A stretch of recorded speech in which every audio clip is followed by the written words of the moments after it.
Buddhism is an offshoot of Hinduism.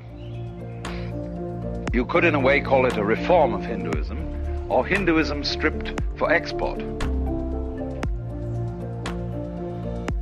It originates in northern India, close to the area that is now Nepal,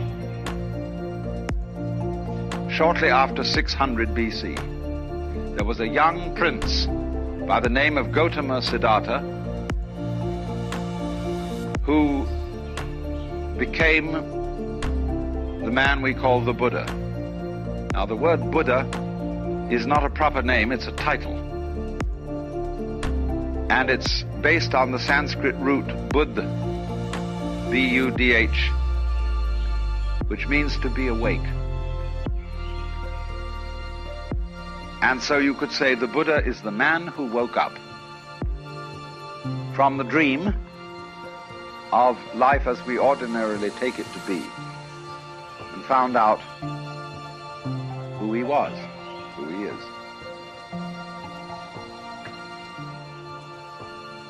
It's curious that this title was not something new. There was already in the whole complex of Hinduism the idea of Buddhas, of awakened people.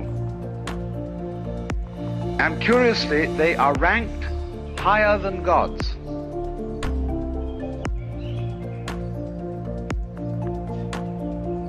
Because in the view of Hinduism, even the gods, or the angels, the devas, are still bound on the wheel of the sort of squirrel cage, of going round and round and round in the pursuit of success. And the idea is that if you pursue something that you can call success, pleasure, good,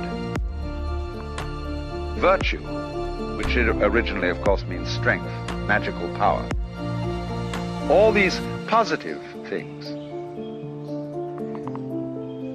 you are under illusion, because the positive cannot exist without the negative. To be, you only know what to be is by contrast with not to be. So if we say, now, there is a coin in the left hand, there is no coin in the right. And from this you get the idea of to be and not to be. And you can't have the one without the other. So if you try to pursue, to gain the positive, and to deny, get rid of the negative, it's as if you were trying to arrange everything in this room so that it was all up and nothing was down. You can't do it. You set yourself an absolutely insoluble problem. Because the basis of life is spectrum. Now consider the spectrum of colors. When you think of a spectrum, in what form do you think of it? Most people think of it as a ribbon, with red at one end and purple at the other. But the spectrum is actually a circle, because purple is the mixture of red and blue. It goes right round. And so in this way, all sensation, all feeling, all experience whatsoever is moving through spectra.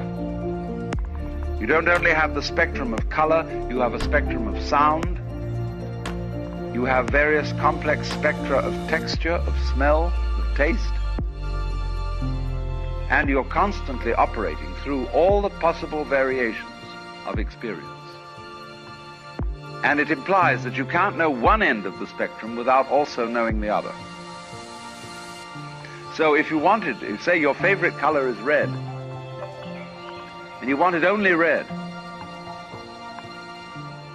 and you had to exclude, therefore, blue and purple. Without blue and purple, you can't have red.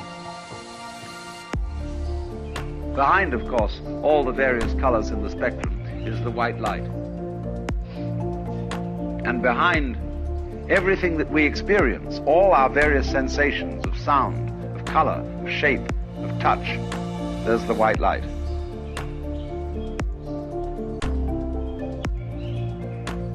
And I'm using the phrase the white light rather symbolically. I don't mean it literally. But there is common to all sensations what you might call the basic sense. And if you explore back into your sensations and reduce them all to the basic sense, you're on your way to reality, to what underlies everything, to what is the ground of being, the basic energy. And to the extent that you realize this and know that you are it, you transcend, you overcome, you surpass the illusion that you are simply John Doe, Mary Smith, or what have you. So then, the Buddha, as the man who woke up, is regarded as one Buddha among a potentiality of myriads of Buddhas. Everybody can be a Buddha. Everybody has in himself the capacity to wake up from the illusion of being simply this separate individual. The Buddha made his doctrine very easy to understand, because in those days there wasn't very much writing being done, and people committed things to memory. And so he put his doctrine or method in various formulae, which are very easy to remember. And I'm going to explain it in those terms so that you can remember it just as well. He, of course, practiced the various disciplines that were offered in the Hinduism of his time. But he found in a certain way that they had become unsatisfactory, because they had overemphasized asceticism, had overemphasized putting up with as much pain as you can. There was a feeling, you see, that if the problem of life is pain, let us suffer.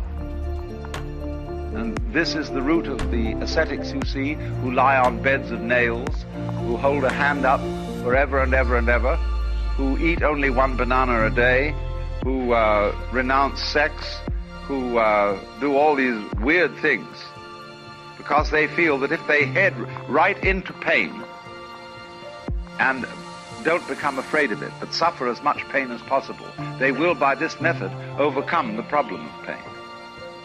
And they will set themselves free from anxiety.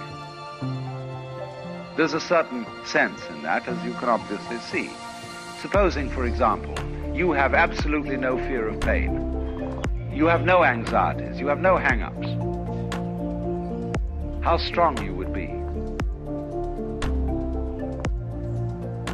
Nobody could stop you. You would have ultimate courage. But the Buddha was very subtle. He is really the first historical psychologist, the great psychologist, psychotherapist. He is very subtle because he saw that a person who is fighting pain, who's trying to get rid of pain, is still really fundamentally afraid of it. And therefore, the way of asceticism is not right. Equally, the way of hedonism, of seeking pleasure, is not right. So, the Buddha's doctrine is called the middle way, which is neither ascetic nor hedonistic. So it's summed up in what are called the Four Noble Truths. And the first is called dukkha.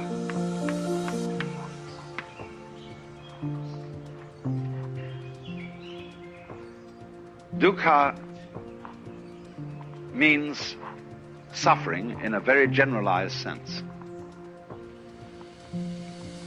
You could call it chronic frustration. And it is saying that life as lived by most people is dukkha. It is an attempt, in other words, to solve insoluble problems. Try to draw a square circle. You can't, because the problem itself is meaningless. Try to arrange the things in this room so that they're all up and none of them down. It is meaningless. Such a problem cannot ever be solved. So try to have light without dark, or dark without light. It can never be solved. So the attempt to solve problems that are basically insoluble, and to work at it through your whole life, that is dukkha. Now, he went on to analyze this, that there are what he called 3 signs of being. The first is dukkha itself, frustration. The second is anitya. And this means the letter A in Sanskrit at the beginning of a word is often the equivalent of our non. So nitya means permanent. Anitya means impermanent. That every manifestation of life is impermanent. And therefore, our quest to make things permanent, to straighten everything out, to get it fixed, is an impossible and insoluble problem. And therefore, we experience dukkha, or this sense of fundamental pain and frustration, as a result of trying to make things permanent. And the third sign of being is called anatman.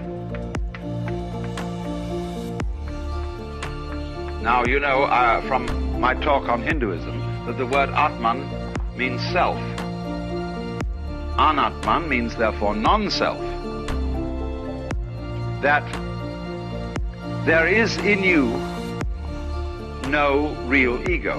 Now, I've explained that already.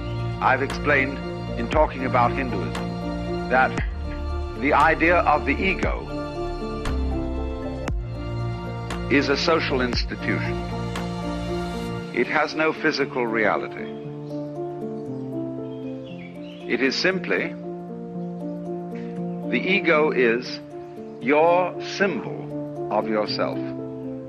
Just as the word water is a noise which symbolizes a certain liquid reality, so the idea of the ego, the role you play, who you are, is not the same as your living organism.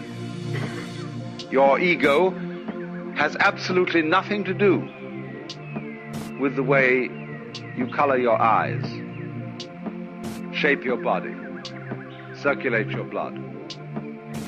That's the real you. But it's certainly not your ego, because you don't even know how it's done from the standpoint of your conscious attention. So the idea of anatman is firstly that the ego is unreal. There isn't one.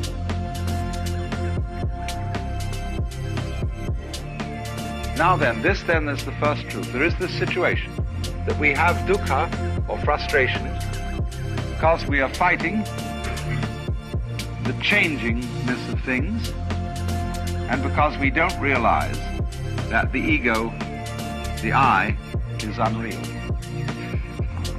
The second of the Four Noble Truths is then called Krishna.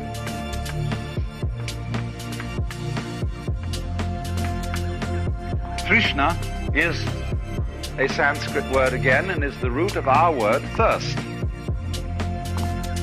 And it's usually translated desire, but it is better translated clinging, grabbing, or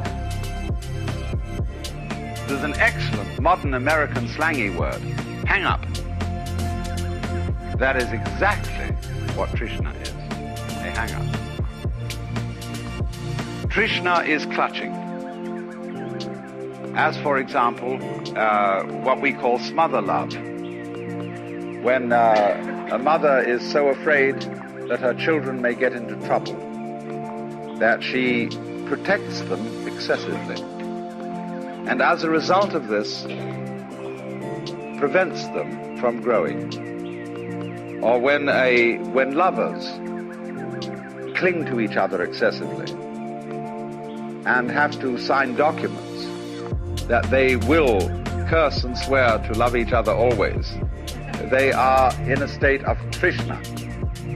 And this is the same thing as holding on to yourself so tightly that you strangle yourself. Now, so the second truth then about Trishna is that the cause of dukkha is Trishna. Clinging is what makes suffering.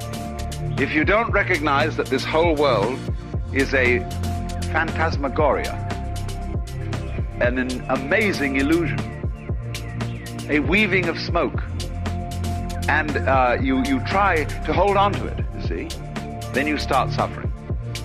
Seriously suffering. Trishna is in turn based upon avidya.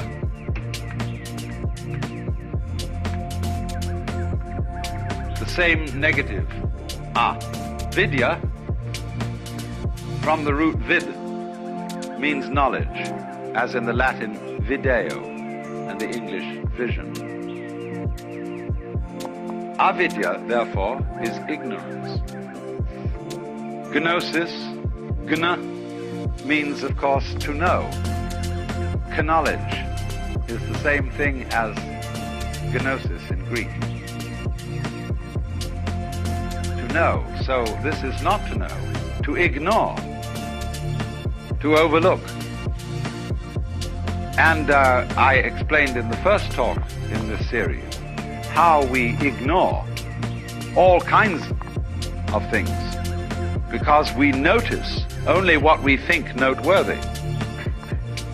And therefore our vision of everything is highly selective. We pick out certain things and say that's what's there, just as we select and notice the figure rather than the background. Sometimes I draw this on the blackboard and ask the question, what have I drawn? What would you say? What have I drawn? The circle. Any other suggestions? Yeah, you're getting the point. I've drawn a wall with a hole in it, you see. But ordinarily, you've been reading my books. So, but ordinarily people see the ball, the circle, the ring or whatever, and never think of the background. Because they ignore the background. Just as one thinks that you can have pleasure without pain. You want pleasure, the figure, and don't realize that pain is the background.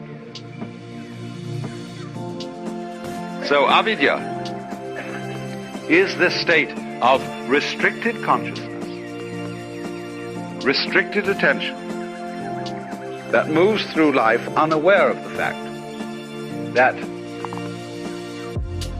to be implies not to be, and vice versa.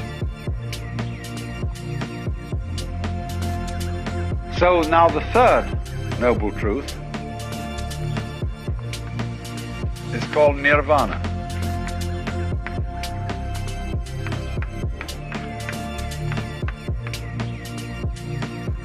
This word means blow out. Nira is a negative word, again, like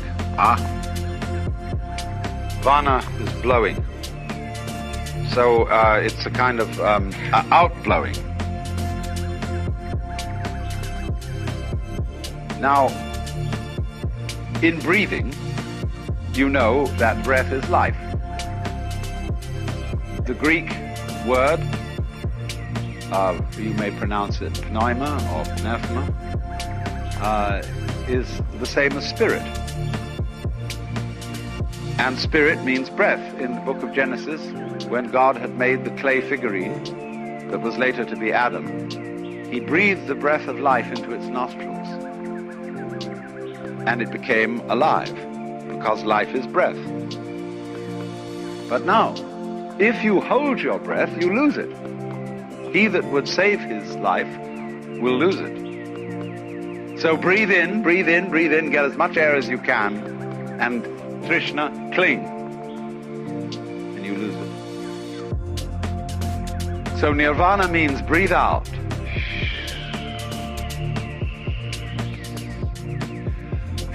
What a relief that was.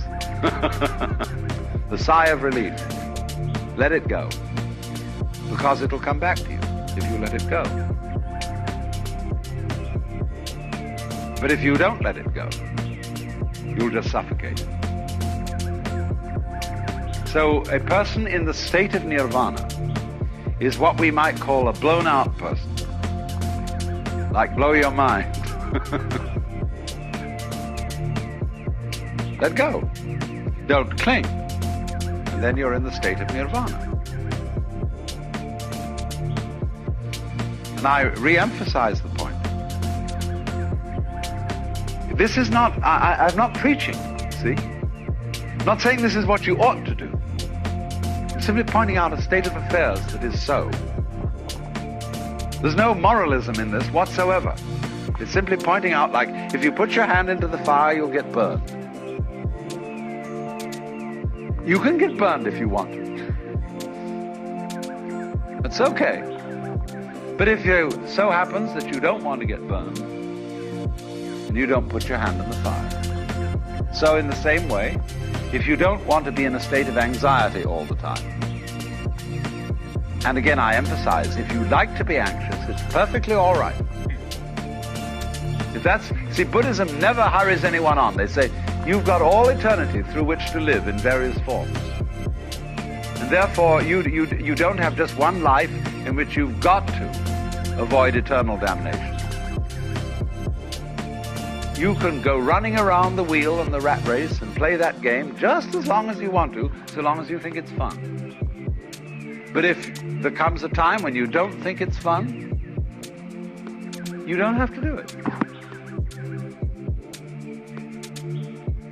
So I wouldn't say to anyone who disagrees with me and who says, well, I think we ought to engage the forces of evil in battle and put this world to right and so on and so forth and arrange everything in this world so that it's all up. Try it, please. It's perfectly okay. Go on doing that.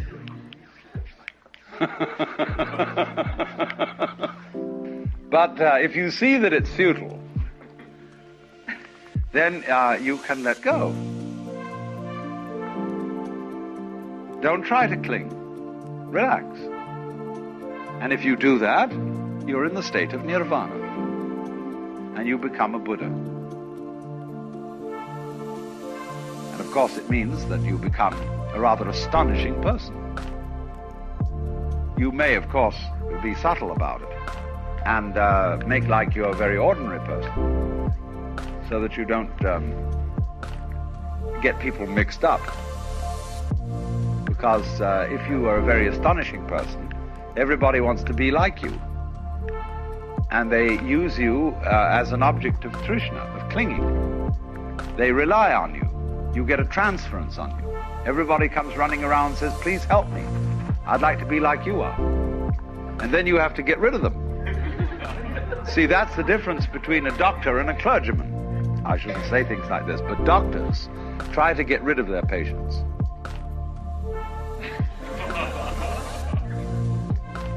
Clergymen try to get them hooked on the medicine so that they will become addicts to the church.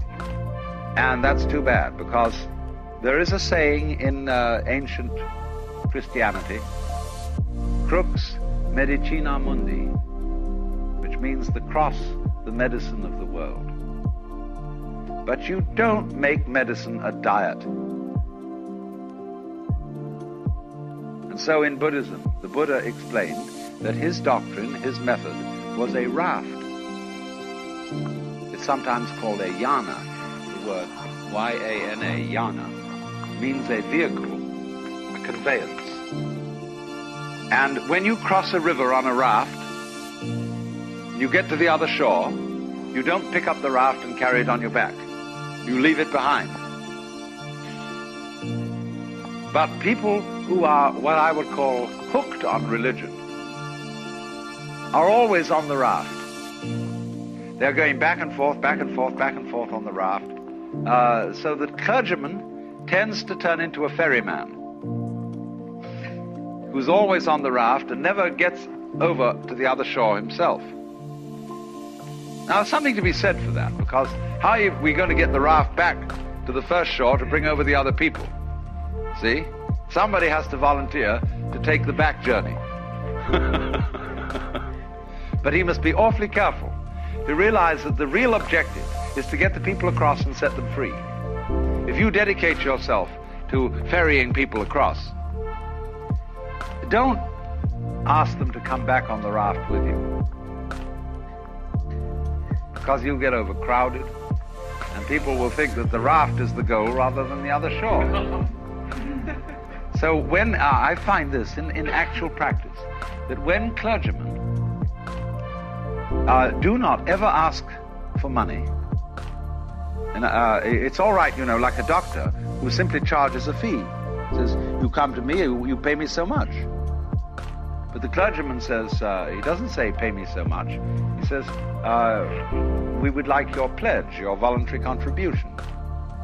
See, and then nobody knows what to give. But he has to go calling around all sorts of places. He becomes a fundraiser for this big project, the church. And it's a bad scene. Because if any church were really successful in liberating people, there would be no problems of economics at all. Because people would keep coming. As soon as you got rid of people, like a doctor who gets rid of people becomes famous. Because they're cured. And so if in a certain church scene, people are cured and they all therefore leave the church, more come in. There's a perpetual tide of more people. So you get a huge turnover. And that's the way to work it. That's the idea of the raft.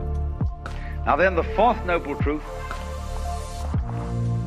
is called marga. This word means path. And the way of Buddhism is often called the Noble Eightfold Path, because there are 8 phases. I won't say steps, because they're not sequential. They're all simultaneous. But once upon a time, there's a very, very great Japanese scholar, D.T. Suzuki, who was giving a lecture at the University of Hawaii on Buddhism, and was explaining, he'd come to the fourth noble truth. And he said, today we come to fourth noble truth, called a Noble Eightfold Path. First step of Noble Eightfold Path, called Shoken. He was using Japanese name. Shoken mean right view. Or Buddhism is right view. Right view means no particular view, no fixed view. Or Buddhism, Shoken, right view. Second step of Noble Eightfold Path. Oh, I forget second step. You look it up in the book.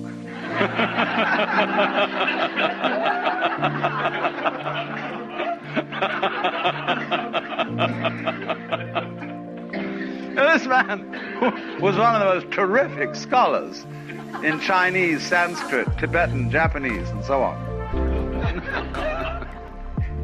So I'm not going to bother you with all the individual steps of the Eightfold Path. It really, all of them are subsumed under 3 headings, of which you can say that right view, which in Sanskrit is samyak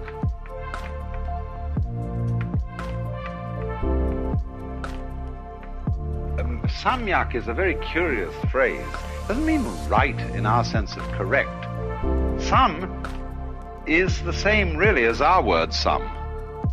Total, complete, all-inclusive. We might use the word integrated, as when we say a person has integrity. That a person who has integrity, we mean he's all of a piece. He's not divided against himself. So, in this sense of samyak drishti,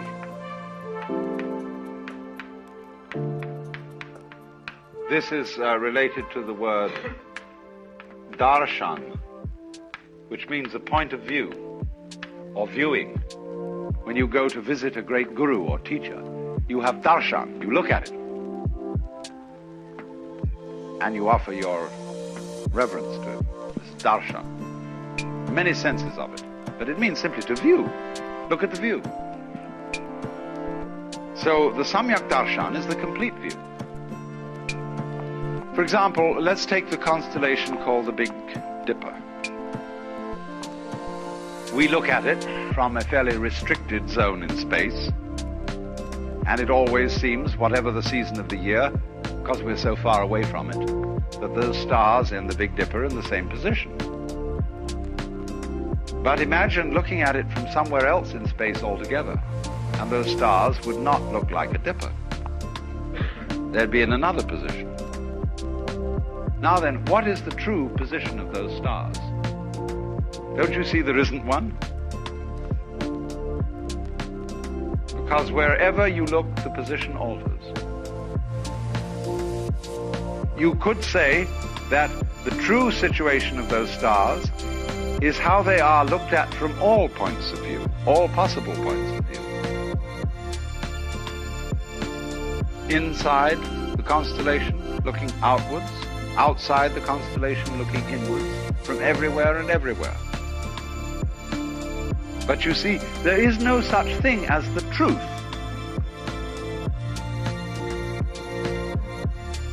The world, in other words, is not existing independently of those who witness it. Because the world is precisely the relationship between the world and its witnesses. Just as the sound of a drum is the relationship between a striking hand and the skin. If there's no skin on the drum, it doesn't make any sound. And so if there are no eyes in this world, the sun doesn't make any light, nor do the stars. So what is a relationship. You can, for example, prop up two sticks by leaning them against each other, and they will stand. But only by depending on each other. Take one away and the other falls. So in Buddhism it is taught that everything in this universe depends on everything else. That we have a kind of a huge network, and this is called the doctrine of mutual interdependence.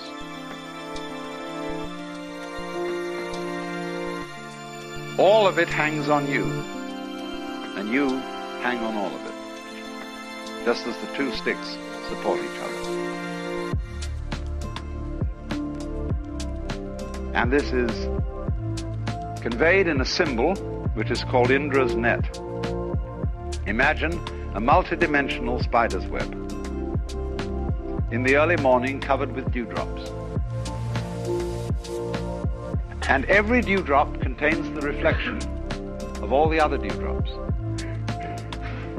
And in each reflected dewdrop, the reflections of all the other dewdrops in that reflection. And so ad infinitum. That is the Buddhist conception of the universe. In an image. The Japanese call that Jiji Muge. A Ji means a thing event, a happening.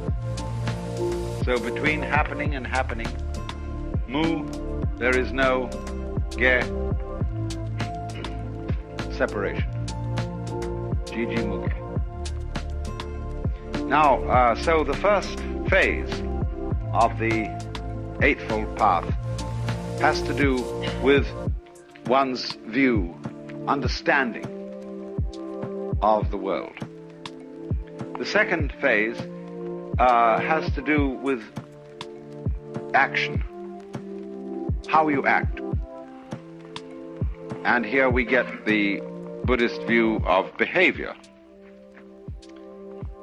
A Buddhist doesn't base his ethics on the idea of commandments, of orders from a higher echelon of authority. Buddhist idea of ethics is based on expediency. If you are engaged in the way of liberation and you want to clarify your consciousness, doing that is inconsistent with certain kinds of action. So every Buddhist makes 5 vows, 5 precepts. And you may perhaps have heard the Buddhist formula of taking what is called Panchasila, the 5 precepts. And they take what are called Tisarana, the 3 refuges, and the 5 precepts. The refuges are the Buddha, the Dharma, the doctrine, and the Sangha, the fellowship of all those who are on the way. So the priest, the bhikkhu, the Buddhist monk, and the lay people will chant the formula. Buddham saranang gacchami, Sangham saranang gacchami, Sangham saranang gacchami. Those are the 3 refuges, the Buddha, the Dharma, and the Sangha. Then they take the 5 precepts. Anatipata Veramani Sikapadam Samadhiyami, Adinadana Veramani Sikapadam Samadhiyami, Kamesu Michachara Veramani Sikapadam Samadhiyami, Musavada Veramani Sikapadam Samadhiyami, Kamesu Michara Suramerya Majapamadatana Veramani Sikapadam Samadhiyami. So they take these 5 precepts. Panatipata. I undertake the precept to abstain from taking life. Adinadana. I undertake the precept to abstain from taking what is not given. Kamesu Michahara. I undertake the precept to abstain from exploiting the passions. Musavada. I undertake the precept to abstain from falsifying speech. Sura Merya Majapamadatana. I undertake the precept to abstain from being intoxicated by Sura, Merya, and Majapamadatana, whatever they were.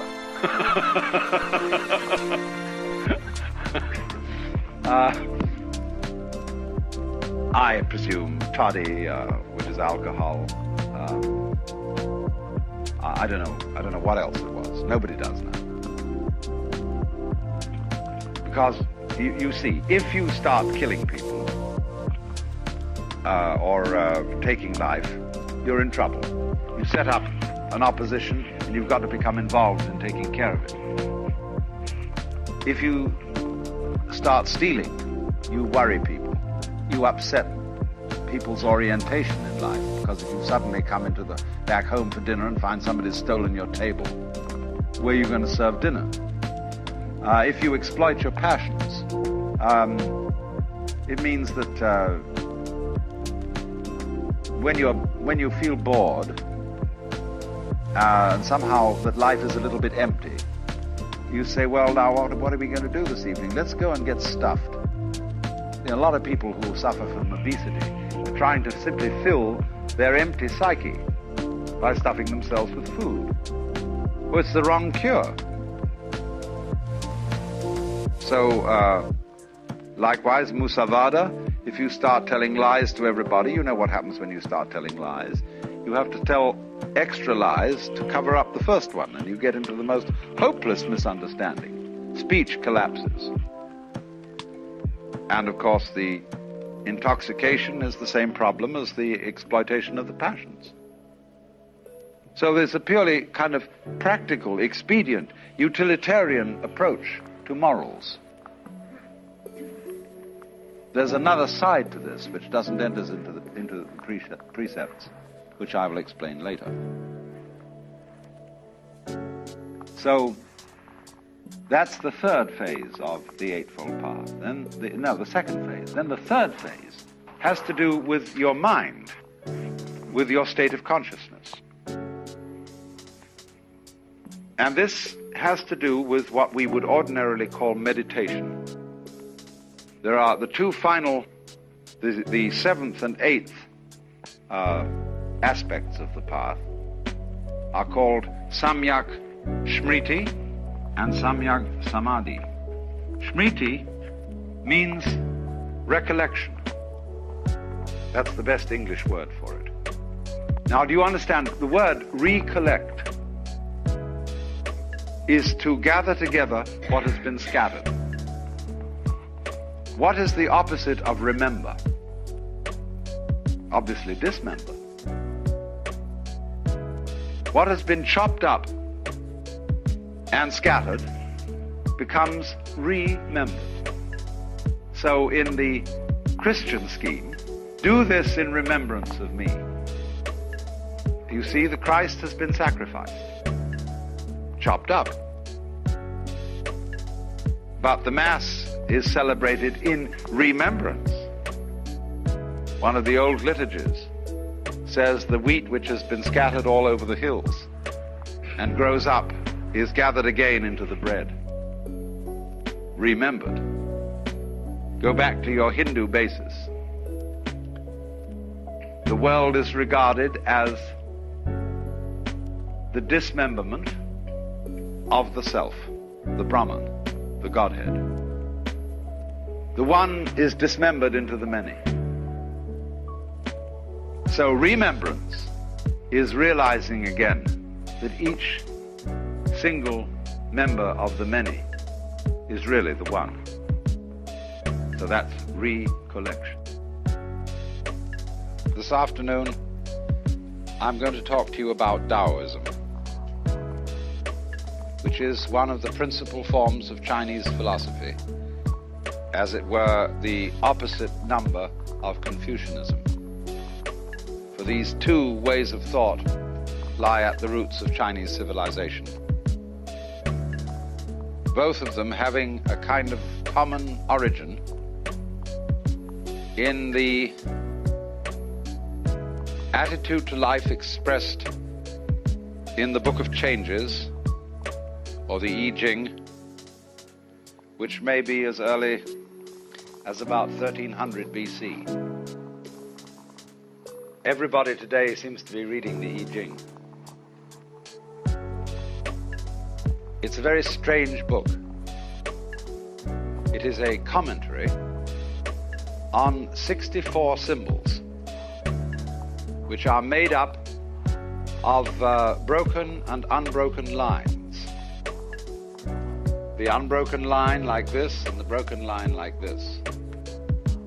And this unbroken line is called Yang. Yang. The broken line is called Yin. And if you make a figure in which there are 6 lines, you can obviously have 64 variations. And this is ostensibly a method of decision making. When you flip a coin to make a decision, you've only got 2 choices. It's either heads or tails. But imagine having a 64-sided coin to flip to help you make decisions. It's rather an interesting idea, because when we do make decisions, we are always eventually reduced to flipping a coin. However well you think it through, you don't have time enough to think it all the way through. you know that there are always possibilities that you didn't take into consideration or couldn't take into consideration. And although you plan and wonder and work out the data, it eventually comes down to the point where you flip a coin, because you've got to make up your mind. But in some respects, you see, a 64-sided coin would be more suggestive, shall we say, than a two-sided coin. Well, anyway, these hexagrams, as they're called in the I Ching, are made up of fundamentally two symbols: yang, the positive, and yin, the negative. And the words yang and yin seem to refer originally to the south and north sides of a mountain. The south side is the sunny side, the north side the shady side. And note that you cannot possibly have a one-sided mountain. And therefore, it's always understood that the yang and the yin are the explicit differences of an implicit unity. The poles. Yang is called male, yin is called female. And another way in which they're represented, aside from these two lines, is in this familiar symbol, in which one tadpole is black and the other white, with the eye of the tadpole of the opposite color. And so they constitute a unity. Behind this unity is sometimes something represented by an empty circle, which is called Tai Chi, the great ultimate. The word Chi refers to the ridgepole of a roof, on which, of course, the two sides of a roof depend, on which they are propped together, like the two sticks that I talked to you about, which support one another. Take one away, the other collapses. So underneath the whole philosophy of China, there lies this recognition of the polarity of the universe. That the opposites go together, or as Lao Tzu puts it in the second chapter of his book, the Tao Te Ching, when all the world understands beauty to be beautiful, there is already ugliness. When all the world understands goodness to be good, there is already evil. For to be and not to be arise mutually. And this interesting Chinese remark, to be also means to have. Not to be, that also means no, nothing, arise mutually. Neither one is before or after the other. They come into being together. And this has to do then with the yang. This is yang and this is yin. So now, when it comes to Taoism, this is a point of view that becomes explicit in Chinese history, probably in the neighborhood of 400 BC. It used to be said that Lao Tzu, Lao-Tzu, was originally thought to have been a contemporary of Confucius, who lived between 600 and 500 BC. But the general weight of scholarly opinion today is that the Lao Tzu book is about 400. And the book is called the Tao Te Ching. If there were an apostrophe after the T, you would pronounce it Tao. But if there is no apostrophe, you pronounce it Dao. Because our scholars made up a way of Romanizing Chinese which only they could read. And they could have spelled it D-A-O or D-O-W, but they didn't want the laity to be initiated. The next word is de, because again there's no apostrophe after the T, so it's pronounced de. and Jing, there is no apostrophe after the CH. So if there were, it would be pronounced Ching, but it's Jing, like a J. And so Jing in Chinese means a classical book or scripture. Dao is usually translated the way, but I would prefer to call it the course of nature. And De means virtue, but in the sense that we use the word virtue when we say the healing virtue of a plant. It has a magical connotation, or a connotation of power and peculiar skill, of Dao and De, and it is written by Lao Tzu, which means the old boy. The legend, of course, is that Lao Tzu was the librarian of the imperial court, who, when he became an old man and sick of the intrigue of court life, decided to vanish into the mountains. But he was detained at the city gate by the captain of the guard, who said, "Sir, we cannot lose you without your leaving behind some record of your wisdom." And so he prevailed upon him to sit in his gate house and write down this book, which is a very short, laconical book, and it is divided into two main sections, one about Dao and one about De. He was followed in due course by a number of successors, of which the most important is somebody called Zhuangzi. And this man is really marvelous. He's one of the very few philosophers who have ever lived who was a great humorist. And if you get the modern library edition of The Wisdom of Lao Tzu, translated by Lin Yutang, you will find in that lots of Zhuangzi, translated as a commentary on Lao Tzu. And he is really delightful. He's a delicious person to read, because he has a kind of humor wherein he caricatures his own philosophy and takes it to absurd extremes just for the joke of it. And he puts a lot of his philosophy into the mouth of Confucius just to confuse everyone. He's a really witty man, and you must read him. So then, what I want to do is to discuss the main ideas of Lao Tzu, and of course, naturally, we have to start with Dao. This word in Chinese is made up of this part of the character here, is called the radical. And it means, it is connected with motion, going on and stopping, or rhythmic motion, on and off. And this other part of the character here means intelligence. So you've got intelligent motion, the course of nature.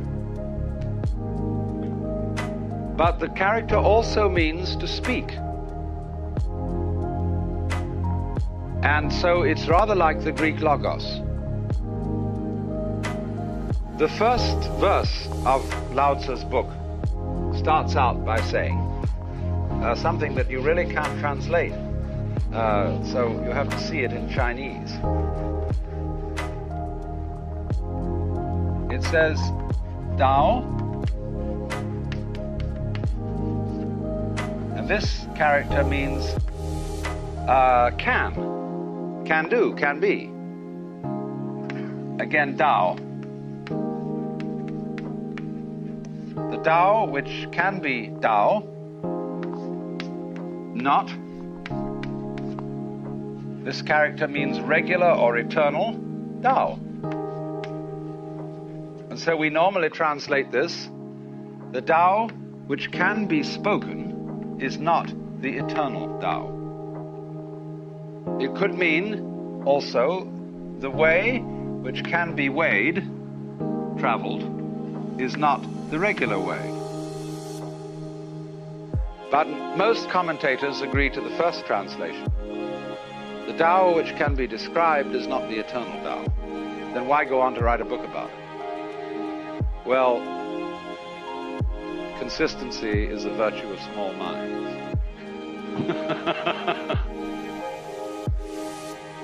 So you have in the idea of Tao the flow of life, the flow of events, the world considered as a stream. And water is very often used by Lao Tzu to give the idea of Tao, because water always takes the line of least resistance. Water is very soft, and yet one of the strongest things in the world. You can chop water with a sword, but leave no wound. You can't squeeze it. You can't compress it. Wonderful stuff. And elsewhere he says, man at his birth is supple and tender, but in death he is rigid and hard. Thus suppleness and tenderness are the marks of life, and rigidity and hardness the marks of death. Tao is always gentle, you see? Always yielding. It is feminine, in a way. Lao Tzu says, although you may be a male, always have a certain feminine quality, and thus you will become a universal channel. That has particularly to be learned by men in the United States, who tend to overcompensate masculinity, to be ashamed of gentleness, and to emphasize a kind of attitude to life, which usually indicates a fear of incipient homosexuality.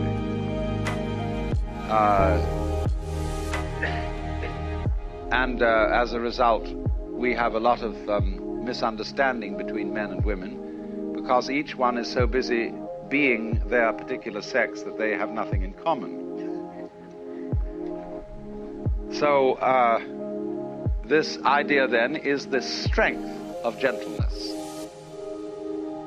And of course it is ultimately on this philosophy that the Japanese worked out the science of judo. Do is the way the Japanese pronounce Tao. Ju means gentle. Judo, the gentle way, whereby a strong man is alarmingly defeated by the use of his own strength against himself. And the analogy is, of course, of the pine tree and the willow tree. The pine tree is a muscle man. And when the snow piles up and becomes icy, the pine tree branch cracks. But when the willow gets snow on it, after a little while the branch drops and the snow falls off and the branch springs up again. That's judo. They teach you in Japan a mysterious science called Aikido. Again, do meaning Tao. Aikido is the inner or esoteric aspect of judo. And they can teach you, for example, to hold out your arm in such a way that no one can bend it, however strong. But it all depends on your not using effort to hold it out. You must not resist. There is a certain way of doing that. So this Tao cannot be defined.